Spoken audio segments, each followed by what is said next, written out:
rather than saying the about us, what's your story? What's the why behind why you even started your business?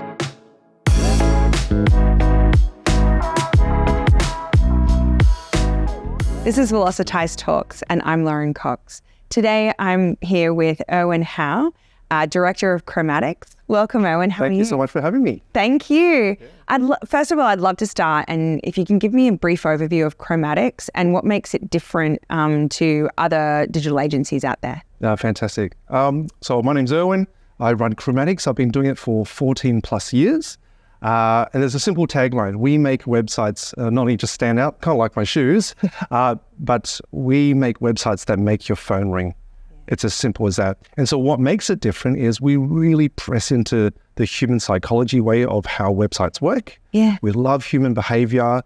We understand pattern interrupt techniques that know how to get people's attention so they can take action. So Awesome. Thank you. So you part of the agency focuses on conversions, right? So can you tell me a little bit about your process and your frameworks for how to bring a site more leads and better conversion rate? Yeah, for sure. I might break it into a bit of a simple formula, if you don't mind and stuff, because there seems to be a confusion in the industry about, especially when I get a call, everyone goes, can you get me more traffic? Yeah. And then I want someone to call me afterwards. I mean, that's the natural process of how a website works. Yeah. Getting people to a website is the traffic part, SEO, AdWords, social media, that sort of thing. And on the website, you don't want them to stay on the website. You want them to get off and jump on a phone, type in an email, hit the book and demo button or call your consultant, that sort of thing, right? Yeah. So we specialize only at the website level on how to get someone to, number one, get their attention, and then how to make them take action. So that's the part we focus on. We do partner with a lot of other agencies that actually get traffic to the website, but that's not our focus. Our focus is how do we make people convert better? So in conversion on websites, you were talking about there's one formula that people need to know about. Can you tell me a little bit about it? Yeah, no, fantastic. Every phone call I get, I have to share this one magic formula, which I believe actually sums up all marketing in one shot. Yeah. And we'll make it really simple. So I am a web person, but I'm going to sound like an accountant for a moment. Let's give you a formula. Traffic times conversion rate equals customers. Yeah. It's really simple. Get people to you, know how to convert them. Or another word for conversion is get them through the sales cycle. Yeah.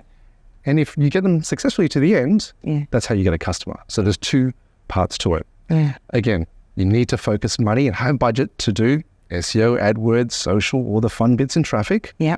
But then you need to know how to convert someone. And let's be honest, the website is just the start of the conversion process. Kind of like a matchstick, right? Yeah. If you don't light the head, the rest of the stick won't burn. Yeah. And so we normally see the conversion process as something like website, get on the phone, salesperson, they give a proposal or whatever a phone call is, have a meeting, so forth, all the way to the end. My job is just to help with that first part, just to make sure people get through. Because have you noticed that all forms of marketing, no matter what you do, could be a billboard ad, could be online, offline, could be radio ad, even a business card that you get at a networking meeting, everything seems to always point back to the website. Yeah. And so that's why our focus is how do we get people from the website onto the next call? Yeah. The salesperson, another chat, that sort of thing. Do you think that a bounce rate is a strong indicator of a website performance? Yeah. I've had so many debates with people about bounce rates and stuff. So I'm not going to lie. I used to go bounce rates. We want to reduce the bounce rate. Yeah. Right? So we want someone to linger, stay. If they're interested, they'll go through all the different pages and find what they need. Yeah. And let's be honest, Google's got to love you. They're going to say, you know what, let's rank your website a bit higher because people love what you have. Yeah. But then it dawned on me, do we really want people to stay on a website for a long time? Is that the purpose of a website? Yeah. Or do we think, no, actually your website's actually your best salesperson. Yeah. Remember, as a business owner, I don't make money by you looking at my website. Yeah. I make money when you call me. Yeah. So if I can reduce the bounce rate, or actually increase the bounce rate, I jump in your website, you are so articulate with what you do, the problem you solve. You know what? Shut up and take my money. I just want to pick up that phone and call you. To me, that is better. So my analytics might show, wow, that's a really bad, people are jumping off this website really quickly. But if my phone's ringing and I'm closing, I don't really care. So there is a fine line between, because I've had some marketers go, no, we want people to stay on the website for a really long time. And I'm like, is that really the case? Or are you looking for more inquiries? More leads. And let's be honest, let's hit the bottom line. Helping the user is a fantastic thing. But we also want to help the business owner as well. Absolutely. So you have another side to your business that you're developing at the moment called Conversion Cow. And there's 4 questions that you try and answer within Conversion Cow, correct? Right? Who are you? What do you do? What's your proof? And can I get your number? So can you tell me a little bit about how you developed those? What were your steps and the process, really? Yes, no, fantastic. So we've got a new MarTech company. It doesn't sound as cool as FinTech, by the way. Marketing technology, a SaaS company called Conversion Cow. Hence all the orange, by the way, if you're wondering. Just have to stay branded. Every time you come to a website, there's always 4 basic questions we feel that needs to be answered. Let's not talk about websites for a second. Right? Because let's talk about just if we were going on a date. You and I are on a date right now. Right now. You're going to ask me 4 basic questions. Who are you? Yes.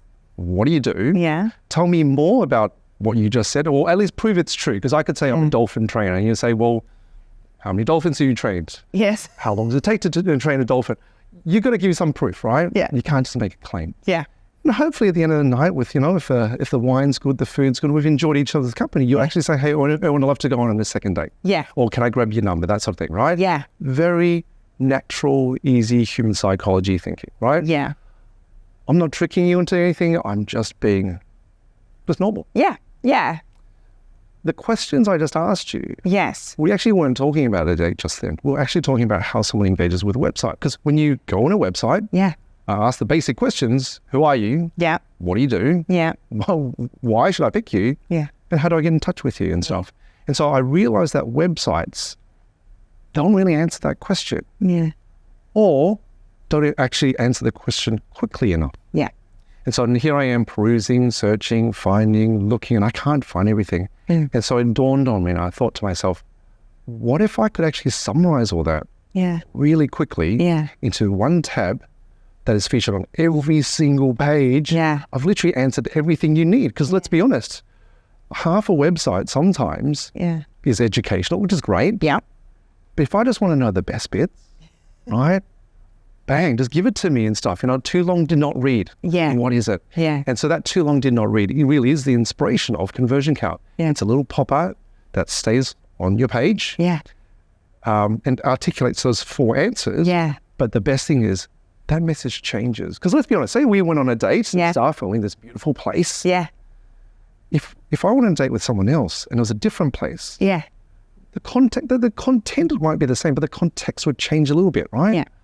Maybe I'm not wearing the crazy shoes, that are orange style. Maybe wearing black shoes instead. And maybe you're wearing something a bit different that stands out. So I would still say the same 4 things. But I might say it a slightly different way. Conversion Cow allows you to customize depending on how someone interacts with your website. So with the introduction of ChatGPT and content development, we're seeing a lot more emphasis on content on websites. What do you think about that? Well, content can be summed up in 2 areas in my mind. There's actually the visual content, so photos, videos and stuff. But we also have words and text. I'm just going to focus on words and text for now, but if just for those who really want me to say something about photos and videos, just make it personal. I think that's as simple. We're here to find genuine, because there's just too much fake and too many stock images, to be honest, out there. When it comes to content, we need to, number one, focus on what the problem is that we're solving and the result we're going to give. That's what we need to speak about. And when we do write the content, we need to be quick enough to, again, too long did not read. I want the best bits. But again, for some who are skimmers, that's what they need, but some are swimmers as well. They will go through every line of the website. And so we want to make sure that as we write it, we're not just keyword stuffing, we're actually saying something that resonates. Maybe rather than saying the about us, What's your story? What's the why behind why you even started your business? That sort of thing. So I saw one of your customers' websites, Miss Biscuit, who are cookie decorating classes and supplies. So tell me, you moved Miss Biscuit to WP Engine. You saw better performance. Tell me a little bit about what you saw and in the whole process of the development of the site, and then when you're with WP Engine. Yeah, and again, Miss Biscuit is a really good example of what a lot of people experience: a bad user journey, maybe a slower site, a site that actually has room for improvement. Yeah. We also want to make sure that what we had put into the site was actually intentional. Yeah. A lot of times people fill websites with this stuff and you say, why did you put it? Or the client said so, or, we just want to fill up a website for the sake of it. It's kind of like when you have a lot of room in a house and you go, I just need to fill it with stuff. Why? Because it just feels empty. Yeah. We want to be intentional with everything. And so what with Miss Biscuit, and we absolutely love the client, love the website. We want to make the user flow as simple as possible. We want to make the site secure. Yeah.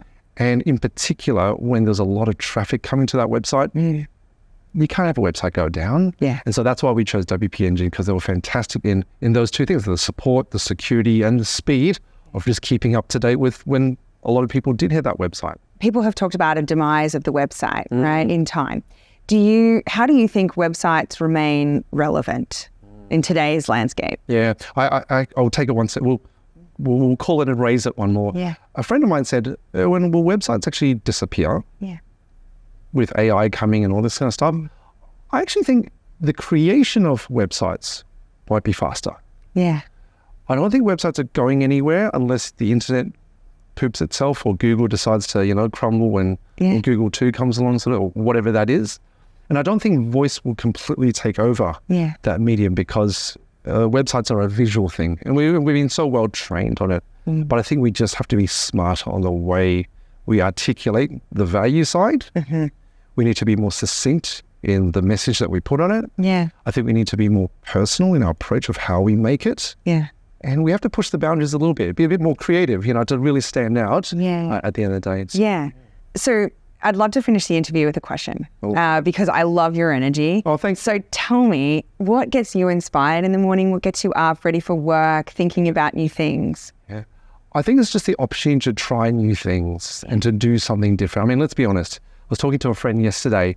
He works a 9 to 5:30 job, just doing the same thing day in, day out. Yeah. Every week when I see him at golf, I say, hey, how's your week? He goes, the same. And to me, I just can't do that. I have to do something that just pushes the boundaries. I've learned to embrace failure and the fear of failure. And I think that's what's really kind of made me go, well, if I'm not scared of failing, then nothing's got to stop me and stuff. Of course, you've got to make money and you've got to look after your family and, look after your health and things like that. But for me, give it a crack. Just give it a go. If it doesn't work, who cares, sort of thing.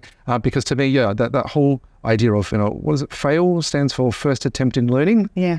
I think I've just really just held on to that, and I love learning. So I guess I love failing too. So that's pretty much it. Yeah. Thanks so much, Irwin. No, I appreciate it.